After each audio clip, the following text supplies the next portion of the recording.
Hey, good morning. Happy Sunday. It is Mike. It is happy lose an hour of sleep day. I stayed up late watching the Celtics Lakers, another big Celtics win last night, which is great. Anytime you can beat LeBron is a joy for me. Um, this is my weekly Clearing the Bases episode where I cover all the topics that are just quick hitters, a bunch of quick hitters. And we have a bit of a theme to start us out with. But first of all, I'm gonna share my screen. I am back in StreamYard for today.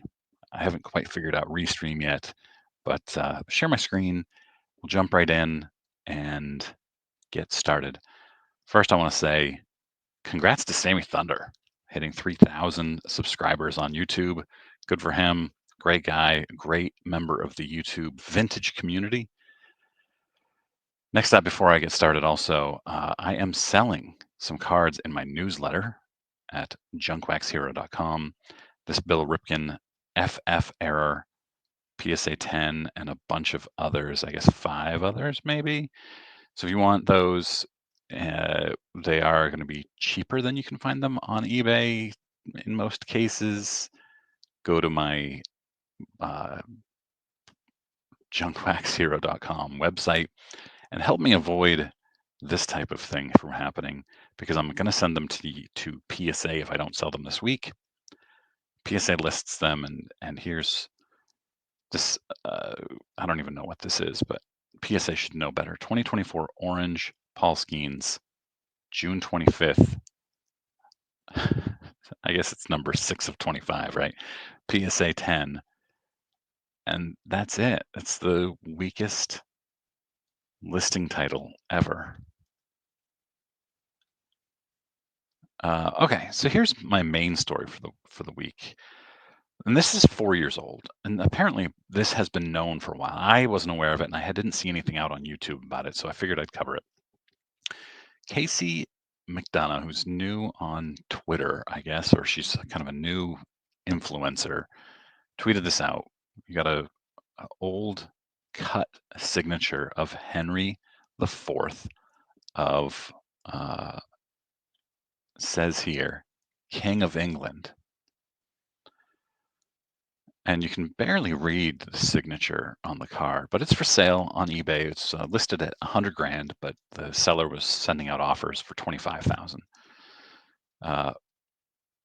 So King of England. He was King of England from the 1400s, I guess. I'm not a history guy.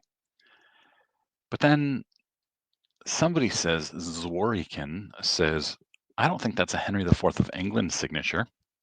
It looks more like Henry IV of France. Huh.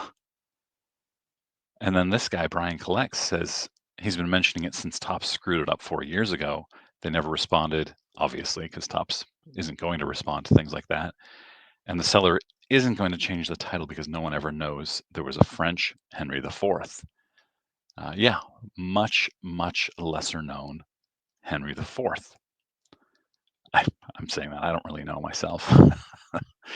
So then Casey put their signatures side by side, and you can see it's very, very different, and it matches the Henry IV of France much, much better. It's tough to see, but you can see it definitely is a Henry IV of France very clearly. And you can see Henry IV of England, the 1300s, and I guess he served until he died in 1413, whereas Henry IV of France was later on in the late 1500s, early 1600s. And then, so Brian Collects, who's the one who has been commenting on this for 4 years, he says that the England one is 200 years older and much more rare, practically kills the value of the card. You can find full documents signed by French Henry with much more bold signatures for $2,000 to $5,000. Now, we know, because I talked about this last week, and I've talked about this a bunch of times, people will pay more for an autograph that is enclosed in a card than they will for a full document. But will they pay 10 times as much especially when it's mislabeled, probably not. I just thought that was interesting. Now, Tops. This is hilarious. Uh, Tops acquired the shooting sleeve LeBron James wore while scoring his 50,000th career point. It's going into a one-of-one autograph trading card. It looks really cool. It's a Nike swoosh on his shooting sleeve, um, autographed, and he inscribes it 50K points. Ryan Stadler, though, points out that they put the autograph upside down. And you can see the difference here. Now, this is a mock-up, so it's probably not actually like that on the card. I think because, I mean, LeBron's certainly not signing his autograph upside down, um, unless this one was upside down. I don't know. But what probably happened was Topps mocked up the autograph and then mocked up the inscription, but they mocked up the autograph upside down. I'm sure, 99% sure, that when this card actually gets created, the autograph will be right side up. All right, we've attacked Topps enough here. How about Panini?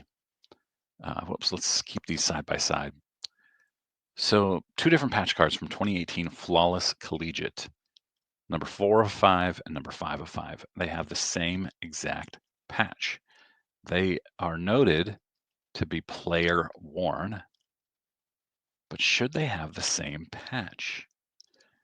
And Ryan Stadler again says player worn, meaning he puts on a jersey or shirt that contained these patches for the sake of saying player worn no more. He could have put on one jersey they sewed a dozen of these patches to, or 12 different jerseys. And there's our first I Am Meatballs appearance of the week.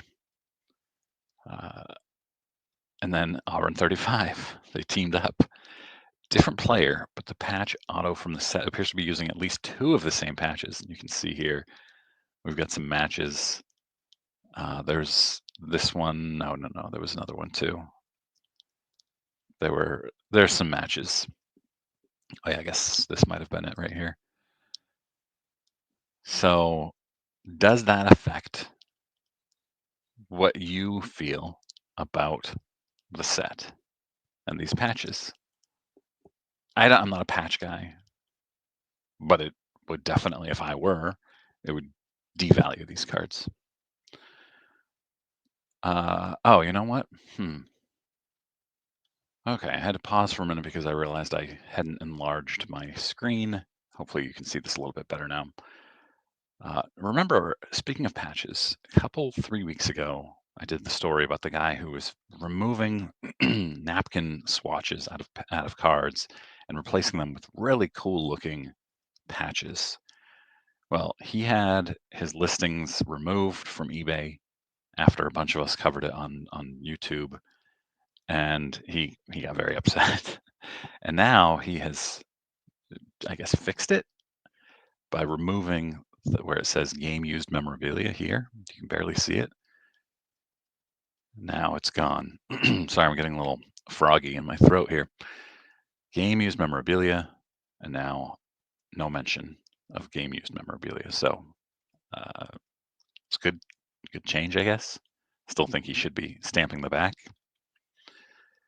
I remember last week I covered this. This is an Etsy counterfeit card sold for $5,200, and said it should be caught by eBay the authenticity guarantee, but there are a lot of loopholes. Well, it was actually caught, so that's good because it sold for $5,200. And according to Armor 35, this image, this page here, shows that it failed authentication.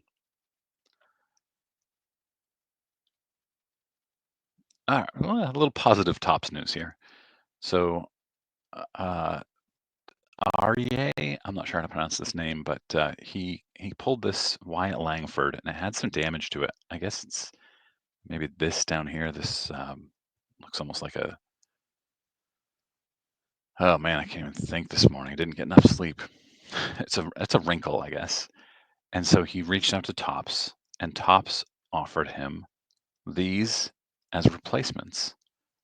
A uh, number to 99 Shohei autograph.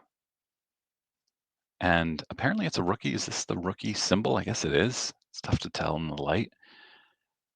Number to 99 Shohei rookie autograph and a number to 10 Paul Skeens rookie autograph. That's a pretty good trade, I would say, for this Wyatt Langford. So good for him. Good job on Topps on that one. All right. Remember the 11-year-old who pulled this MLB debut Paul Skeens card?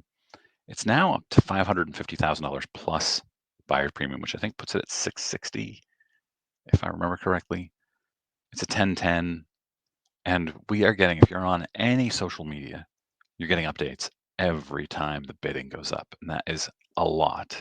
As you can see, there are 56 bids, and so every 45 minutes, all these big accounts say, "Oh, the bidding is up to 180,000, 270, 350." And now this person says, "Will you people just stop it? We don't need hourly updates." Yeah, I agree. I, I I noticed this last night. I don't really care about this card. It sold for about 200 grand. It's a cool card. But what I noticed is on Golden's listing, I want you to imagine that you are a new collector. You're just getting into it and you're trying to figure out all the stuff. And you go to this page and you're reading about this card, and it's 2009-10 Panini National Treasures Colossal Materials Prime NBA Logo Man number 10 Stephen Curry Logo Man patch rookie card numbered 5 of 5 BGS Gem Mint 9.5 Pop 2. It's too much. Why do they need to put all this is just so much? I understand why they put it in. I'm not asked. That's a rhetorical question. But that's crazy. Anyway,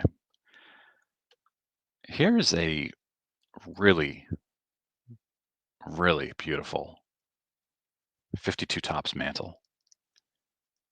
An insanely nice example of it. And it's graded authentic by PSA. Why? Because it has a lot of paper loss on the back. But if a normal mantle and an authentic goes for 25 or $30,000, how much will this one go for? Will this go for more than two?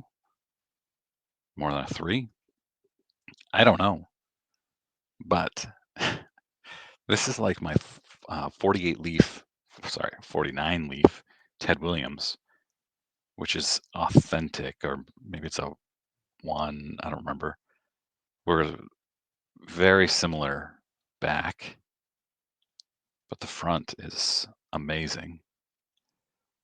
But it's currently bid up to 35,000 with 2.5 weeks to go. 3 weeks almost. How much will that go for? All right, I saw this back-to-back Jordan Kobe debut jersey auctions could net $20 million. This and here's Kobe's. This was his debut jersey, I guess. Bryant wore during his regular season debut 13 years later. Here's the Jordan autographed by Jordan, but and it's being called his pro debut jersey, but it's the jersey he wore in his preseason debut. Is that really that valuable? I don't know the jersey market, but it feels less to me.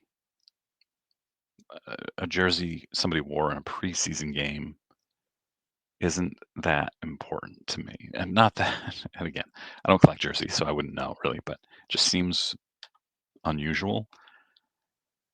Let me know what you think. eBay temporarily cutting final value fees on higher value trading cards. I wondered, like, how does this impact Golden? Because Golden is supposed to be on eBay now. I don't know how all that's working. I mean, I just see Golden on their website, but eBay owns Golden. Maybe they just haven't integrated it yet, and maybe this is just part of that. So eBay's cutting fees for trading card singles that sell for $1,000 or more, giving a 50% discount through May 4th.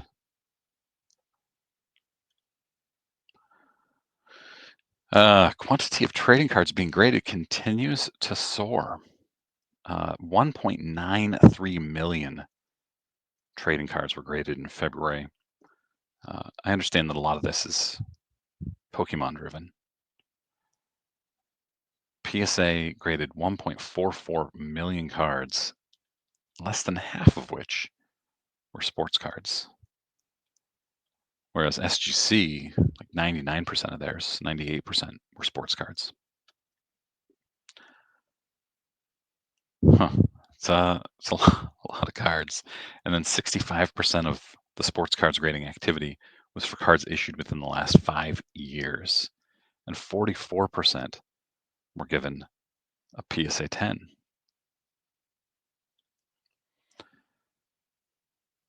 This was cool. Giving more props to Topps. Well, props to Topps. Nice. This sports card photographer who says that he's had 5,000 photos end up in cards says that Topps, who did this Topps Now card, you can see our Bowman now of Juju Watkins. They, he feels that they destroyed his vision. He's much nicer about it. He says takes away from his vision of the photo. Here's the original photo, and he asked them to crop her hand being cut off, fix the crop so that her hand isn't being cut off, because her hand is cut off in the mock-up. And his photo included her hand, obviously. Like, why would they crop that off?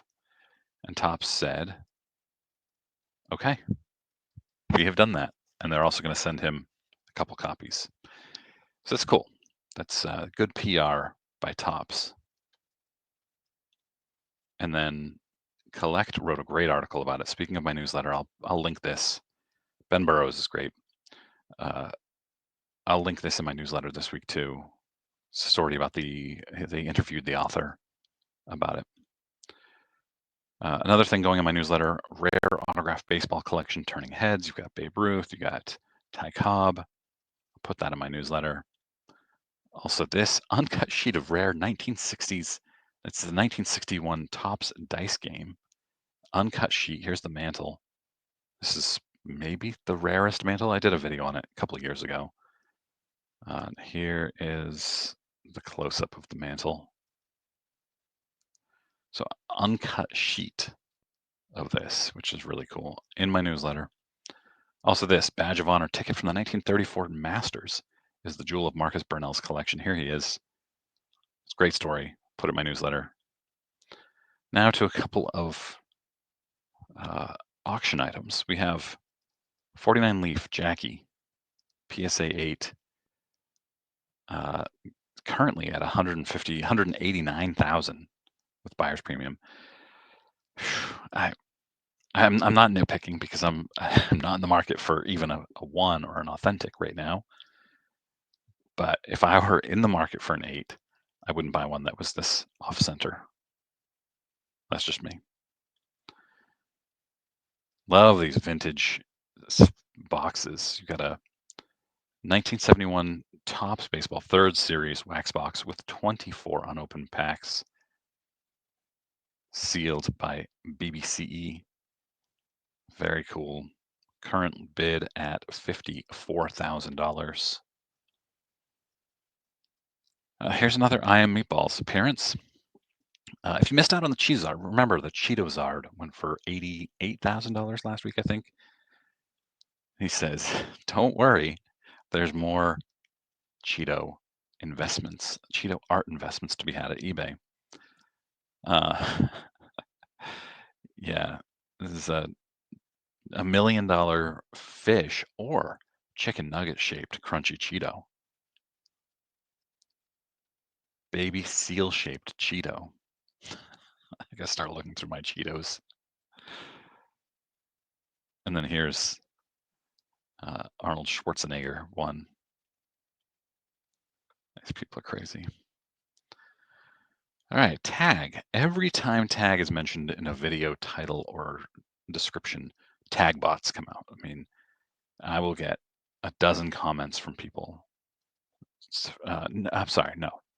Anytime PSA is mentioned, the tag bots come out because then you get a dozen comments from tag fans, bots, saying you should be grading with tag.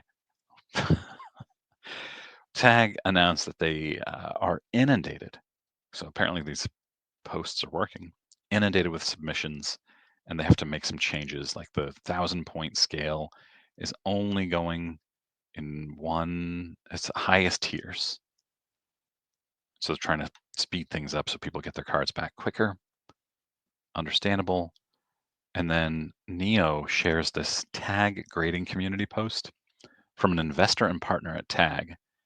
And basically, this person is admitting that the 1,000-point scale takes extra time to grade because a human has to double check the computer on every single one of them. So you don't want humans involved in grading, but they check every single one. All right, Pack Fresh. I think Neo did a video on this a couple days ago or yesterday or something. This person has this Pack Fresh Paul Skeen's first Bowman autograph listed right now, or did. It went for, I don't know, over $1,000. But it turns out it was already in a PSA 8 slab. It sold for $860. So that's not Pack Fresh. It's Slab Fresh. We need a Slab Fresh hashtag, I guess. What do you think about this? If you get an 8, do you crack it? Do you sell it raw? I think a lot of people do. In fact, this guy says the entire business model of some people is just breaking out 7s and 8s to get a 30% premium by selling raw on modern cards. Yeah, you buy a 7 for $100 on eBay or at a card show, crack it, sell it raw, and make a profit. To me, it's not great, but how would you prevent somebody from doing that? I'll put this in my newsletter too. Somebody created psasucks.com. I'm not going to go through all the things they have here, but it's pretty funny. So I'll link that in my newsletter too. This I thought was really cool. They put on Topps Shohei's card. Topps put on Shohei's card his regular signature here, English signature, and then his kanji signature. And they actually put the kanji signature on correctly, which is vertically, if I understand this correctly from Robert of Prestige, Japanese Prestige. I can't remember his business name. 2024 Topps Transcendent. Looks cool. Super Fractor.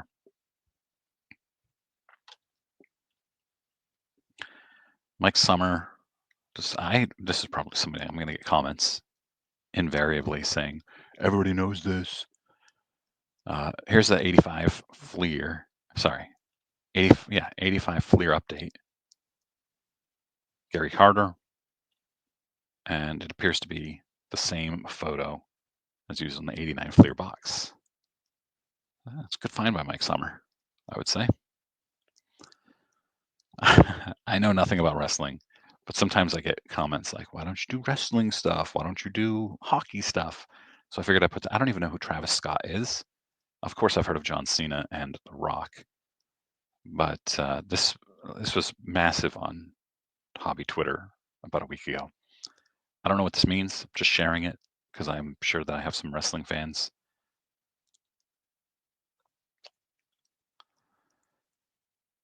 Suze writes, and I have an article about Suze in my newsletter too. Doesn't get talked about enough, but Upper Deck has an interesting bounty program for Synergy Hockey. If you collect all of the red parallels, the first 25 to do it will also get a gold parallel of the base set. That's cool. That's pretty neat. Darren Ravel tweeted this out. How to take a $5 ticket and turn it into a $257 ticket. They took a Yankees game from Wednesday, June 26th, 1974, and listed it as Derek Jeter World Debut because that was the day he was born, and sold it for $257. As Ryan Spader here says, brilliant. You could do that with any legend, I imagine. All right, this is cool. This guy's son was born on February 25th, 2025, so it's just 2 weeks ago. He's decided to put up a pretty daunting project, collect every single gold card from 2025 Tops that is exactly numbered 225 of 2025 in honor of his son's birth. Yeah, that's crazy. Yikes. And then similarly, this guy retired in 2025. He bought a blaster of Tops on his way home. The numbers on this card, if you can't read it, it's 1960 out of 2025, serial numbered, are his birth year and retirement year. What are the chances of retiring and then pulling this card, pulling any card with a number, serial number, but one that's your birth year and retirement year? That's pretty neat. I thought that was fun. And then this is political, so bear with me here. I know nothing about this Tim Burchett. I've never heard of him, don't know what state he is in. I don't know what party he is a part of, so bear with me here. Representative Tim Burchett has introduced a bill to ban stock trading by members of Congress and their families. And he tweets out, all my money is in baseball cards and comic books. I thought that was pretty darn funny. That's all for today. Make sure you subscribe to my newsletter, junkboxhero.com, and you'll get a new article tomorrow morning. Well, actually, it's listing my cards that are for sale. Hope you have a great Sunday. It's beautiful here in Maine. I'll see you all soon.